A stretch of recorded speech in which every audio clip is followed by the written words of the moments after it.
Eh oui, on s'appelle Alexandre Dubé maintenant. Maître Insoliteur est avec nous. Maître Insoliteur. T'es là pour nous parler des morts Mais du jour. jamais insolent. Non. Parfois. Ça peut arriver, mais oui, là, hier, on s'est laissé sur une note plutôt glauque. Hein, je vous parlais des chutes des chutes mortelles qui sont arrivées récemment. C'était dur. Ouais, allons-y pour des choses un peu plus ludiques. C'est la Coupe du Monde en ce moment et c'est une des choses là, qui est virale depuis le match avant hier là, du Japon qui ont joué contre les Pays-Bas. Ça s'est arraché à la dernière minute du côté du Japon pour remonter 2-2, puis les Pays-Bas qui sont une grosse puissance en plus. Et on a fêté ça du côté des Japonais d'une drôle de manière. Je vous montre un peu à quoi ça ressemblait dans les estrades.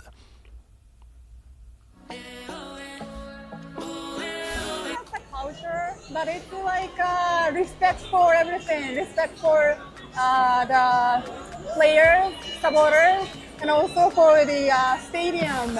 And also for the stadium. On entend une supportrice japonaise là, qui explique en anglais, mais pourquoi elle, mais aussi tous les supporters là, qui portaient le maillot bleu japonais sont en train de ramasser les estrades. Puis c'est assez fou de voir ça parce que, on se comprend, ils s'étaient rassemblés comme ensemble dans une grande section du stade. Partout ailleurs, c'était sale. Il y avait du popcorn à terre, des vieux verres jetés n'importe où. Les Japonais ont sorti des sacs de poubelle puis se sont mis à ramasser tout dans les estrades. C'était impeccable. Je sais qu'on a plusieurs collègues ici à Cube, mais puis de la programmation régulière, hein? Richard, Sophie, Benoît est allé, Mario est allé également là, faire des tours au Japon, puis ils ont tous vanté à quel point c'est propre, tout est nickel partout.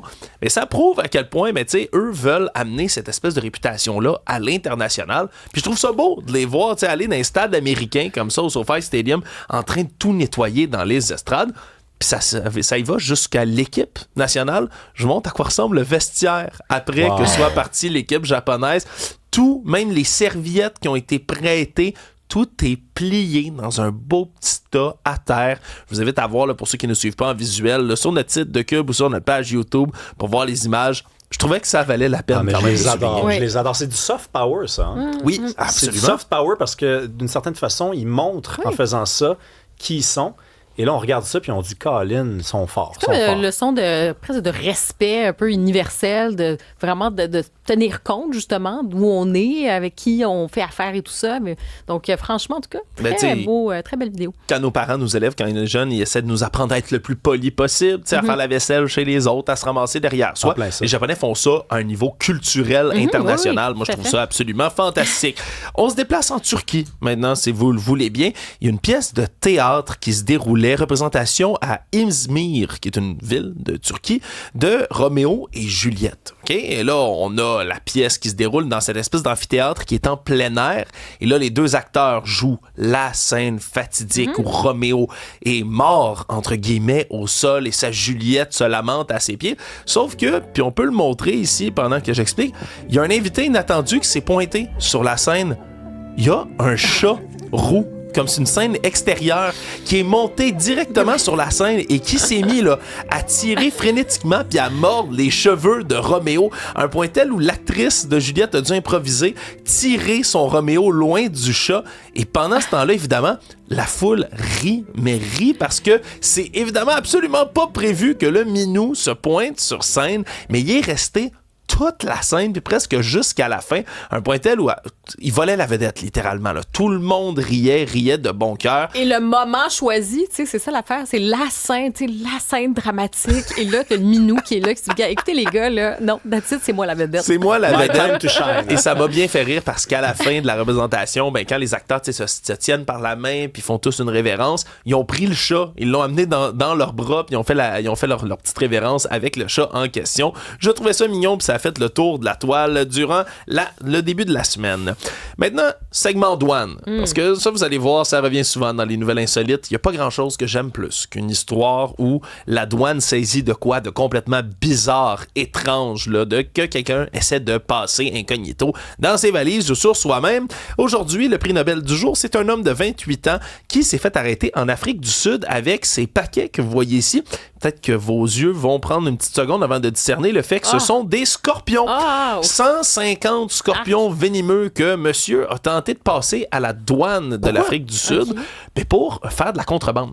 Il y a des collectionneurs exotiques un peu partout dans le monde là, qui raffolent de ce genre, j'allais dire des insectes, mais d'arachnides là, et vont les garder pour des collectionneurs. Ça peut valoir des milliers de dollars. Et des animaux exotiques. Je veux dire, il y a des histoires aussi, là. On a vu que ce soit des kangourous, des serpents. Il y a cherche encore le wallaby. Oui, c'est ça, le wallaby.